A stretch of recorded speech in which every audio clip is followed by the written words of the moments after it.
आगामी लोकसभा निवडणुकीच्या पार्श्वभूमीवर सर्वच राजकीय पक्षांनी कंबर कसली आहे। सर्व पक्षांचे कार्यक्रम, सभा, शिबिरे सुरू झाली आहेत। महाराष्ट्र नवनिर्माण सेनेचे अध्यक्ष राज ठाकरे यांनी देखील आता लोकसभेच्या दृष्टीने तयारी सुरू केली आहे। राज ठाकरे आपल्या मिशन लोकसभा निमित्त उद्यापासून नाशिकच्या दौऱ्यावर जात आहेत। आगामी लोकसभा निवडणुकीच्या पार्श्वभूमीवर राज ठाकरे नाशिकमधील मनसे पदाधिकाऱ्यांचं मार्गदर्शन शिबिर घेणार आहेत।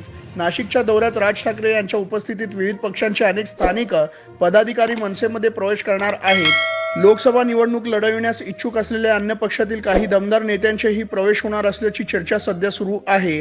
राज यांच्या उपस्थितीत नेमका कोण मनसेत प्रवेश करणार याकडे सर्वांचं लक्ष आहे। उद्या 1 फेब्रुवारीला राज ठाकरे नाशिकात दाखल होणार आहेत। उद्याच राज ठाकरे यांच्या उपस्थितीत पदाधिकाऱ्यांचं मार्गदर्शन शिबिर आणि पक्षप्रवेश सोहळा आहे। त्यानंतर 2 फेब्रुवारीला राज ठाकरे पत्रकार परिषद घेणार आहेत।